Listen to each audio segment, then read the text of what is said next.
Hello there, it's Josh Wright again from Racing to Profit. I hope you enjoyed the first extended video review of day one of the Cheltenham Festival.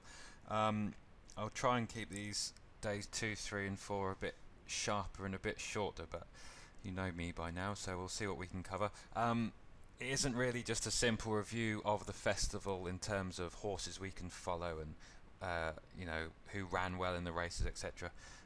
There's plenty of such reviews out there. The main aim really is to think ahead to next festival, lessons that I can learn, lessons that we can learn, and try and fill as much kind of other little bits and bobs of information that you may find useful. I know a few of you enjoyed the first video, so hopefully you will enjoy this one also. Where to start? Let's crack on. So this video is going to look at day 2 onwards in a moment. The good thing of recording these videos in bits and pieces is that I can think of things I've forgotten to cover on the previous video, which is useful. The first thing I want to touch on actually is form. Nick made a good comment under when I posted the first video of some things to think about moving forward. The first was the record of the Cleve hurdle, which I think is the one and Tom's Portu ran in before. Yet again, that produced a chase winner at the festival, so that's something for us all to note again for next year. Look at the Cleve hurdle form and whether or not there are any horses that we can take out of that are running at the festival. He mentioned something else, but the other thing he mentioned was, in the last video, maybe I came across as too dismissive of form analysis. My point there, and I stand by it, especially with the festival handicaps of 20 runner plus, is that the experts, many of them, especially on television, solely focus on form, it seems. They might throw in the odd stat, but they're kind of looking at horse by horse outside of the context of the kind of profile and the kind of horses that have ran well year after year, which doesn't happen in every race. My stats and trends and other people that use their own approach to stats and trends, they don't work in every race.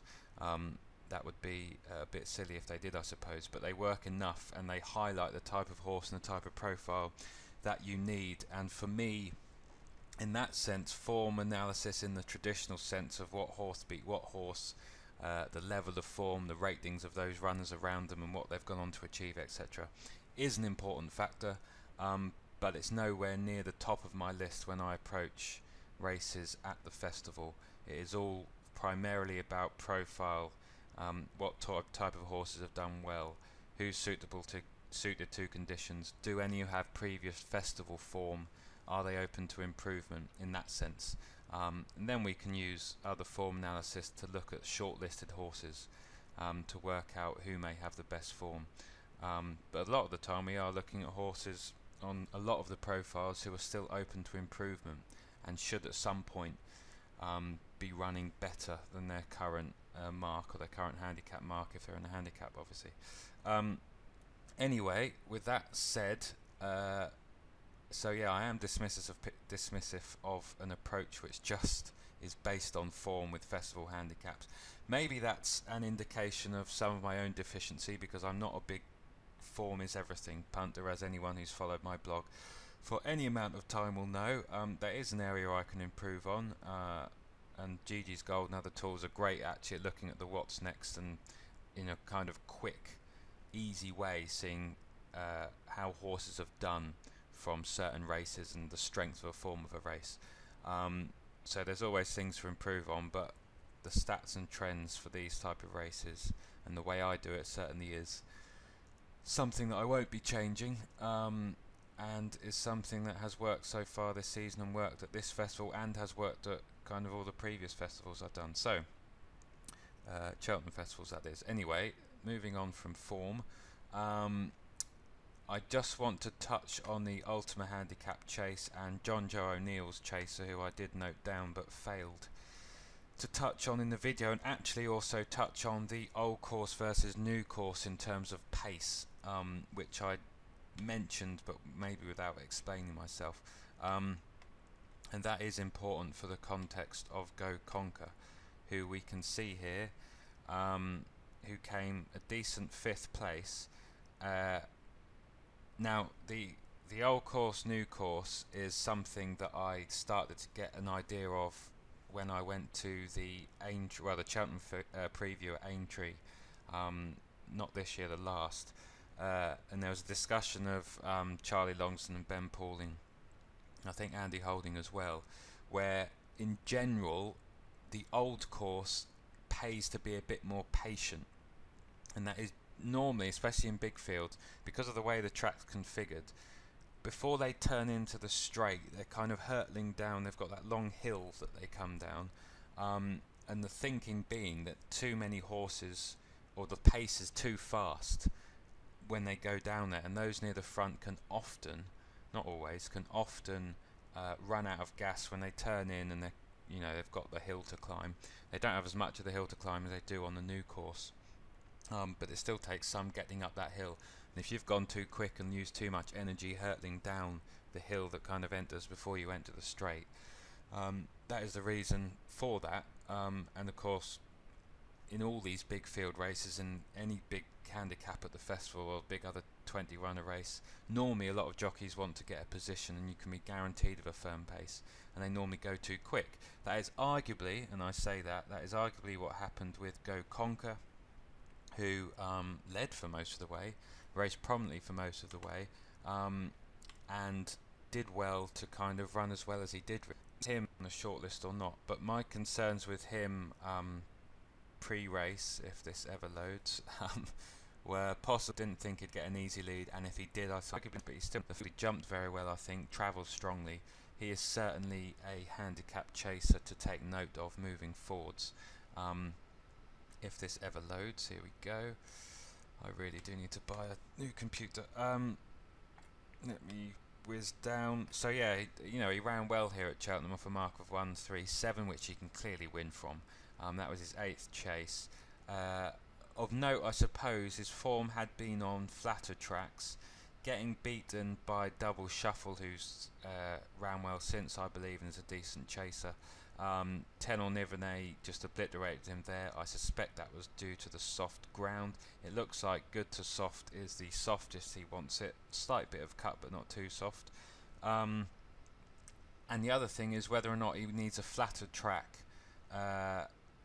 or shorter, I should think. So Cheltenham, 2 mile 4, 2 mile 5 round Cheltenham may be worthwhile. So thinking about autumn targets, I suppose you've got the Paddy Power, haven't we, in the autumn, so that's something maybe for Go Conquer. John Joe does think ahead. I mean, we've seen already with Minella Rocco that he's thinking ahead to next year's Gold Cup, and has withdrawn him from the Grand National. Depending on handicap marks and things, we know he handles the track, and I suspect either being more patiently ridden over that trip, he might actually get home, or a slight drop back in trip at Cheltenham, or 3 miles. He can clearly get it at Kempton, the likes of Kempton, Ascot, or a strongly run 2.5 at a flatter track. Whether or not we see him at Aintree will be interesting, given his prominent running style, and that's a easier course when it's good ground, obviously, than Cheltenham is. Or takes less getting, I suppose. So that would be interesting. Anyway, they are thoughts on Go Conquer. One for the notebook. Add him in. I can see him winning decent races, and any chaser that can race prominently and jump well and lead is going to win more handicap chases over time. That is day 1 definitely finished. Now I want results. Select a date. We want Wednesday, and let's rattle through day 2. This is the blog post as it was. Recap.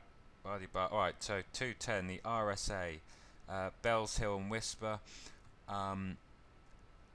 It turns out, it would appear, that Mike Bite put in an incredible performance. I saw the odd tweet or something else in relation to time form. £90 a month time form, is that correct? 90 quid a month? Blimey. Anyway, I saw some, they do have some very good free content, in fairness. And Yeah, I saw some things about the performance of Might Bite being up there with some of the best festival performances kind of ever, I think, on the clock in terms of the kind of last 3 furlongs or 2 furlongs out or something like that. You can see I didn't pay too much attention, it was more just a glance. Um, but the thing with Might Bite to say about he was 7-2. I did deliberate tipping him because I had in my mind again the people that use times etc. much better than I do. Um, he was going to clock he was going to clock a much faster time than Thistlecrack ran in the King George, so that marked him down. There were concerns about the track, which were minor for me. More was his temperament and the way people talked about him, the way he ran in a few races before, and I thought he was probably worth taking on at 7-2. As it turned out, that was both the right and wrong decision, because he did nearly throw the race away. But if he ever sorts out his mental issues, he is clearly some horse, and he can do it on a flat track. He can do it. He can do it on a flat track, and clearly at Cheltenham as well was no problem at all. I can see him going very close to Aintree if he turns up, because you can only drift so far at Aintree. It's not as wide as and he'll lead as well, or he'll be prominent, and he will either drift right to the rail to the stand side, or he's going to drift left. Either way, if the rail helps, I don't know if the loose horse wasn't there, and the jockey's words, I think he would have lost, because he wouldn't have got him back on the straight and narrow. So maybe a rail doesn't help if he just kind of has a wobbly and puts the brakes on, which is why I don't think you would ever want a really short price. And maybe it's just a horse that you don't necessarily take on, but is one you can just watch and enjoy the entertainment value as he approaches the last couple of fences. Whisper ran a great race, but he was going, Might Bite, he was going to be thumped if Might Bite had wasn't by Scorpion, which they say is a dodgy sire for mental aptitude and application. Whisper, Bell's Hill, so I had half a point on Whisper. It was annoying, but the best horse did win without a doubt. Bell's Hill, both him and Whisper. Bell's Hill was given a very patient ride, which was understandable, partly because of his jumping issues. I can fully understand why Walsh wanted to get him into a rhythm, and to get him completing a race. He ran well. As it turned out, they were too far back. As it turned out, they were bumped into a very good horse that maybe they couldn't match. Whether or not this was a run with a race at Punchestown or something else in mind, that is possible. The horse's confidence will be boosted, and will connections, given the fact that he ran well here. He travelled well, he jumped well. That is what they probably want, as it turns out. But I was happy to have a go at whatever he was, 8-1, 9-1. And it just wasn't to be. I was just opening up his profile to see what his optimum trip is, because I know one of you in the comments mentioned about his stamina and whether or not he was going to stay this trip. Sorry, you can see I'm delayed while this loads. It's the reason the videos are so long. My sodding laptop. Right. So we've got here. So arguably come on. 2 mile 4 on heavy seemed to be fine. Aintree. Will he appear at Aintree again? 2 mile 4 on heavy seemed to be fine. So you'd have thought possibly 3 miles on good ground at Cheltenham would be okay, but of course it's very stiff. Aintree, 3 miles in soft at Aintree's fine. It'd be interesting if he turns up here. I'm not sure for whatever race. My knowledge of the programme book doesn't extend much past tomorrow. He's clearly versatile. I suppose at 2 mile 4 you ride him more prominently, do you? Settled in second. So, here's one to watch. He clearly knows how to win. 16 races, he's won half of them. He's placed in another 5. Clearly a very good horse, a decent horse. Beat Haymount there in that Grade 2 comfortably, and Haymount ran well in fourth in the National Hunt Chase. So some substance there. Fell behind Disco. Disco ran an okay race in third, didn't he, in whatever race that was, at the festival. And yeah, he was beaten there. Held up, steady progress. Soon Ridden stayed on same pace. Maybe he doesn't get 3 miles at Cheltenham. Maybe he wasn't there to get 3 miles. Whatever. I would keep an eye on Bells Hill for some kind of race, either if he turns up at Aintree or indeed somewhere else, Punchestown. I would want a price. I don't think I'd want less than 5 or 6 to 1, because clearly he does have the odd jumping issue in his locker, although saying that, he only fell once. So maybe I'm being a bit harsh on the horse. You never know, that might have been Ruby's fault. Right, what else do I want to rush through? Neptune Investment Management Novices Hurdle. A mention here again for Andy Holding, who I mentioned in the first day one review.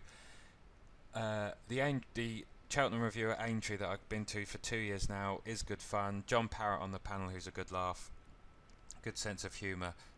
Run and organised by John Morris of Jumping Prospects. Charlie Longston and his brother-in-law Ben Pauling, who are a great laugh and clearly very knowledgeable, and 2 young upcoming trainers. And Andy Holding of Odds Checker, and I think he has his own website. Does some, he's a lot about times and clocks, and he does his own speed figures and ratings, and he's clearly got that down nailed to a T.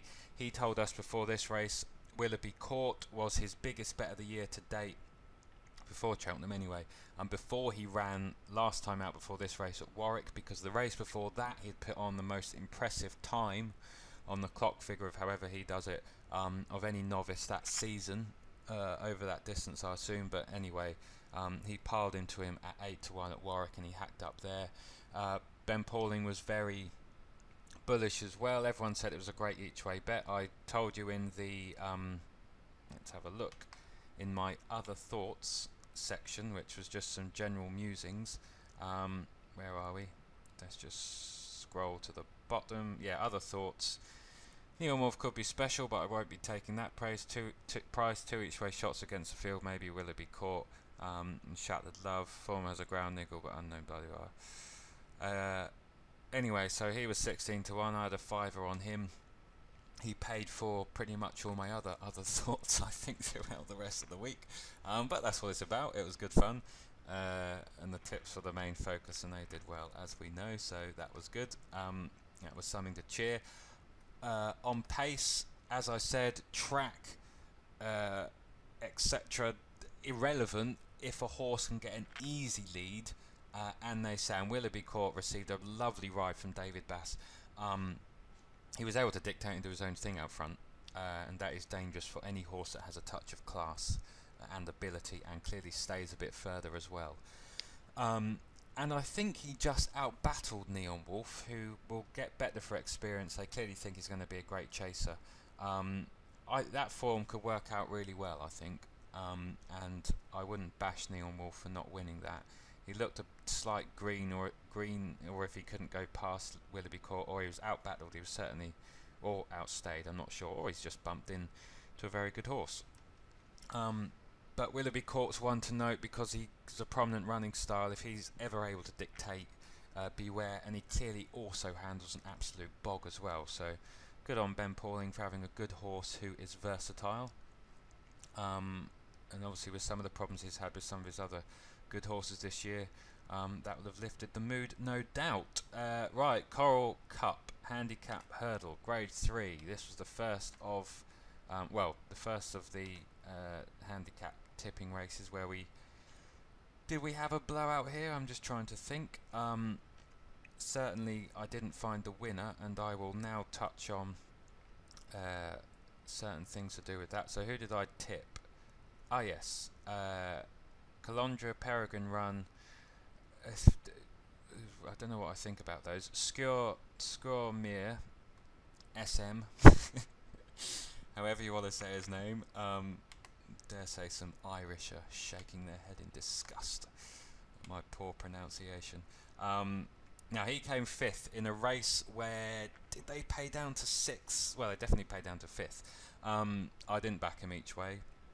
That is again back to my thoughts on some of day one, or some of my more general thoughts about backing each way. 1 point on each round him would have been a decent return, would have paid for the race and left us with maybe 1 point of profit. He is one to watch because he is unexposed. I think he is lightly raced. I think he's probably ahead of his mark. I've backed 2 horses in handicap hurdles the previous 2 years, not similar colours, the same colours, JP's colours. And I mentioned this on the last video, Waxy's Dargle, who ran well either last year or the year before, either in this race or another one, and he went on to win later in the year. Only within his next 2 or 3 starts I think he hacked up at about 20 to 1. Call the cops for Nicky Henderson, who got had an unlucky passage, came from the back, chopped up. I think he came 6th. That was either last year or the year before, and then he went on to win a decent handicap hurdle at Punchestown, I think. So this one, Scormier, is unexposed. He clearly handles a big field well. He came from the back in a race, actually, again, having said it can pay to be more patient. I mean, Super Sunday didn't lead, but he was handy. So was Tarquin de Seal. Again, that was a bounce back to form for this admirable 10-year-old. John Joe can clearly target them for a big race, we know. He failed over fences a few times. They'll be pleased with this, so it'll be interesting to see what they do. But he clearly has some kind of handicap hurdling, and maybe a chase again if they can get him enthused for that game again. Monksland ran well, was a sign of things to come from Noel Mead. Most of his ran well all week at a massive 66 to 1. Who Dares Wins ran well. So yeah, Scormier will take away from that. Clearly 2.5 miles. We'll have to check ground and things, but put him in your trackers. Tracker in the notebook. Just because of his profile, there's more to come. And clearly these are some of the most, or the most competitive handicaps run all year. And you can take note of kind of the front 5 or 6. I'm not sure if any kind of were unlucky or anything else, but it'll be interesting to see how this race turns out. Super Sunday is the one I want to focus on, and is the first and the main one, a learning point. He clearly didn't come up on the shortlist, I don't think, but I will have a look while we're here. I won't select whether or not the handicap had them or whatever else. I just want to look at shortlist. Come on, bear with me. This is so slow. So yeah, I mean the Coral Cup had a shortlist of 4. It included the 5th at 20 to 1. We'll find the winner of that next year. Yeah, that's what I was going to look at. Sorry. It was the shortlist for the Coral Cup. We didn't leave a winner lurking, waiting. So yeah, at least one of them ran well and into the places. That's fine. No problems there. This approach won't find a winner every time, clearly. The game is not that easy. Super Sunday. First for Jesse Harrington of the week, on what would be an incredible week. What can we take away here? 2 things to note. And he had a similar profile to Tully East, who won for us. Let me think, who was the other one? And Champagne Classic to a point, actually. So, what can we note? Running in small field, deep ground, decent races, and possibly novice races. Maybe not. Not novice races, are they? But grade 3s, grade 2s, deep ground, deep winter Irish winter ground. Running okay, but running either not liking the ground or running with a idea that they were aiming him at a handicap. So you would run like that, I suppose, and the excuse would be he's running on ground which isn't suitable, which is fine. Horses are there to be run. So that's lesson 1 from Super Sunday we can take away is ignoring stats and trends, have a look at those that have ran well, or that have just been running in small field Irish graded races. I'm not sure if he was a qualifier for the Irish class droppers system. I will have a look over that, because I think that produced a couple of winners, including Champagne Classic and Arctic Fire, so that's something I should probably pay attention to as well more next year, but I will have a look at that in due course, and see how those systems got on, and I'll have a look on the blog, I should think. Anyway, he won this rather comfortably. Mark of 148. What else could we have noted? We could have noted his supreme run. So he had Cheltenham form. Cheltenham form. Bang that drum. Very important. It cropped up again and again through the week. Not an essential. Definitely never a reason to be put off a horse if you like one. Oh, he doesn't have Cheltenham form. Not going to back him. No, that's the wrong approach. The approach, well, for me anyway, it's whether or not you can enhance a horse's case by looking at Cheltenham form, give them an extra tick in the box, and that was some form. We all know how that Supreme has worked out. Winners left, right and centre, a bit like the National Hunt Chase, which were probably the two races from last year's festival to keep an eye on. But probably the Supreme was number one, that's produced winners left, right and centre, and winners that are obviously at a high level. So we knew he had Cheltenham form. He was unexposed over this distance. He clearly handled it. He'd run well at, beaten Monksland easily, who then finished behind him in this race also, and that was only from £6 lower. So, Phil Smith and his team still hadn't got a grip on just how good this horse was, but you couldn't put him up much more than the £3 he did based on his form there, and he's clearly, for whatever reason, either wasn't good enough to compete in those two races, or they had a Cheltenham handicap in mind. So there are a few things there for us to think about. Pay special attention to those Irish horse, or any horse really, that has that kind of profile, especially in hurdles, unexposed, running in good quality graded hurdles, a ground change, been running on soft, been running on heavy, with a stronger pace, will better ground, see a better improved performance from this horse. And of course Cheltenham forms. There's a few boxes you can tick there, and probably for any Cheltenham handicap you could make a short list just on those few points, ignoring any stats and trends, and then I can cross-reference with any stats and trends shortlist. And there won't necessarily be loads with that profile in each race, but that's something to take away. Champion Chase I'm not going to touch on. Thankfully Douvan's injury isn't as bad as feared. A hairline fracture, I think, of the pelvis or something. Connections expect him to make a full recovery. I hope they just aim him at the Gold Cup next year, all being well, because that would be good to see if, this year's Gold Cup winner did it, so there's no reason why he can't. Taking that step up from 2 miles. Cross country chase, no thoughts on that. Fred Winter, oh, the Fred Winter, never to be thought about again. Let's just for a moment look at the superb winning profile for the Fred Winter. Ran within the previous 45 days. Official rating of 133 or below, which looks significant actually on the stats.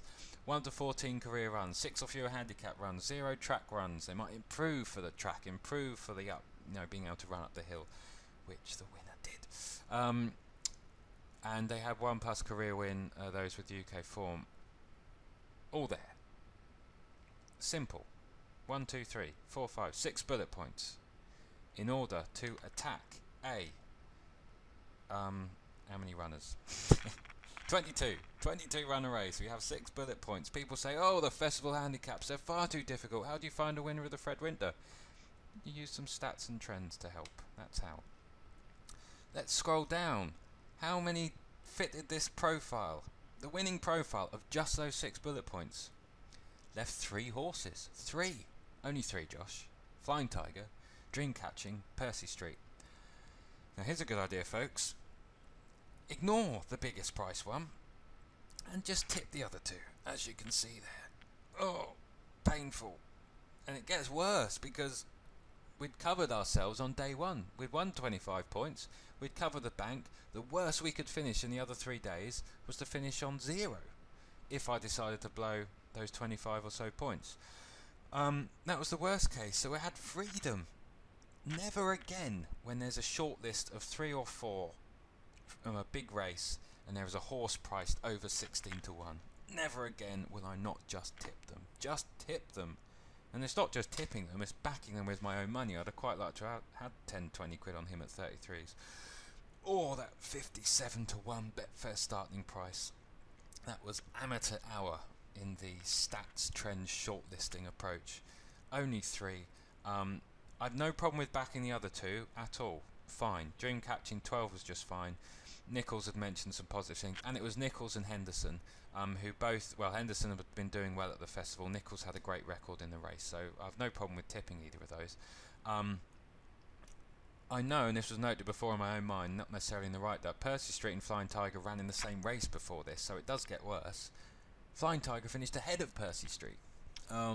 He had Dickie Johnson on. Now, Lizzie Kelly did pick to ride the other one. She could have ridden Flying Tiger. As it turned out, he needed every inch of Dickie's strength to get him home. But there's clearly lessons to learn there, and I clearly haven't learnt that one because I've said it before over time, and I've made that same sodding error before. Never quite like this when there's only a short list of 3. But you've done all the hard work. I spent an hour researching the profile for the Fred Winter. I get a decent shortlist looking at those stats, seeing which ones stand out to me, which ones make logical sense. And it leaves 3, and I didn't have a penny on him. Not even £2 of Betfair starting price. Actually, no, that's a lie. Yeah, no, I did throw some money. I did throw a 5. No, what did I bet on him? No, it might have only been £2.50. Anyway, it was an amount which didn't make me have him cheering. He crossed the line, and I was just sat there, staring into the abyss. So why I didn't just say sod it, trust the stats, there's those 3, he's the biggest price, 1 point win or half a point win, half a point each way or something. Bollocks indeed. So we'll move on from that. That was the only downside of the week, really. I've mentioned 4 winners that possibly got away in the last video. On Tom's, Flying Tiger, Arctic Fire, Rock the World. Flying Tiger by far the worst. No excuse for that. I know some of you backed him, which is good. You ignored me and just went, oh, it's a short list of 3. Josh can sometimes overthink these short lists. I'm just going to throw money at him. So yeah, well done to you. I wish I'd done the same. So we could have finished on about 76 to 80 points. But at least we have that profile for next year. He ran well and upheld it, which was good. Now let's, how long have I been going on for? 33 minutes. Let's try and, oh no, maybe I'll leave that there. Yeah, I will leave that there. I'll see if anything else, and I will get days 3 and 4 completed in one video. So, I hope you found that interesting. A few snippets there, a few things to take away. I suppose I should say with Flying Tiger, you know, this is the Fred Winter Juvenile Hurdle. Every single horse in this race was open to improvement. And field, we'll just see horses improve, climbing that hill, tapping into stamina that you didn't necessarily know they had, or they hadn't had the chance to show before on the track. They're all in these big hurly-burly, strongly run races on better ground, where stamina is required. All reasons why suddenly these horses appear when you weren't sure they could. So they're never, you know, such winners never leave you perplexed, or never should, because there's always a decent reason for why they've improved. Always shown their best up to this point. Once it loads, this is kind of, I suppose I should be a member of Opus Dei or whatever it is that the ones where they strap that big metal thing with spikes around your thigh and then just kind of whip yourself as some form of self-punishment, which I've probably felt like doing it many times over the blog in the last year. But what are we looking at with old Flying Tiger? Yeah, this was only his 7th career run. He'd won well at Newbury in a 4-runner race. He ran well in that Kempton race, beating 18.5 lengths, 2 on 2 miles. And he's clearly improved for the stamina test here. And cleared 2.5 miles on a easy course. Well, maybe he might come to Aintree, we'll see. But 2.5 miles on a easy course will be fine. Clearly responds well and finds for pressure, but he stays further than that. And he needed every ounce of stamina to climb up that hill, and he absolutely relished it. And he should have been a bet, and he should have been the 5th winner of the week.